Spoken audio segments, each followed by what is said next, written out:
ঝাড়খণ্ডের ফ্যাক্টরিতে নকল লটারির টিকিট তৈরি করে শামসেরগঞ্জে চালানো হচ্ছিল কারবার। ঘটনার পর্দা ফাঁস করল শামসেরগঞ্জ থানার পুলিশ। বাজেয়াপ্ত করা হয়েছে প্রায় ৬৫,০০০ লটারির টিকিট। গ্রেপ্তার ৪ জন। টিকিটগুলি বাজেয়াপ্ত করে ধৃতদের বিরুদ্ধে সংশ্লিষ্ট ধারায় মামলা রুজু করা হয়েছে। এই চক্রের সাথে আর কে বা কারা জড়িত আছে তা খতিয়ে দেখছে পুলিশ। শুক্রবার ধৃতদের জঙ্গিপুর আদালতে তোলা হয়েছে। মানসিক স্বাস্থ্যের জন্য সবার আগে যে নামটি মনে ভেসে ওঠে, সুস্থ মনের ঠিকানা মনোবীক্ষণ। যোগাযোগ নাম্বার 7477799513।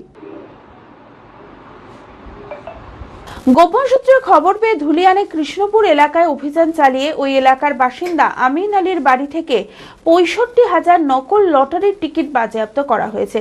এই ঘটনায় গ্রেপ্তার করা হয়েছে ঝাড়খণ্ডের মনিরামপুর এলাকার বাসিন্দা সোলেমান শেখ এবং ফারুক শেখকে। পাশাপাশি শামসেরগঞ্জ ১ নম্বর ওয়ার্ডের বাসিন্দা আমিন আলী এবং উইলিয়াম শেখকেও গ্রেপ্তার করেছে পুলিশ। পুলিশের প্রাথমিক তদন্তে জানা যায়, ঝাড়খণ্ডে মনিরামপুর এলাকায় একটি নকল লটারির টিকিটের কারখানা রয়েছে। সেখান থেকে নিয়মিত নকল টিকিট শামসেরগঞ্জে মজুত করে বিভিন্ন জায়গায় বিক্রি করা হতো। টিকিটগুলি বাজেয়াপ্ত করে ধৃতদের বিরুদ্ধে সংশ্লিষ্ট ধারায় মামলা রুজু করা হয়েছে।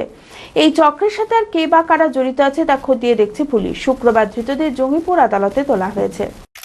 আমি আমার ফেভারিট, আমার মতো আর কেউ।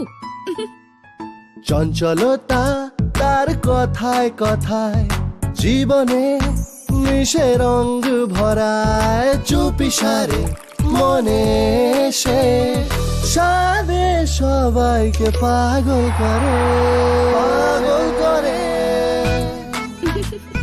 আমারই মতো আমার নিজের পতাকা। पता का चा गजब का शाद,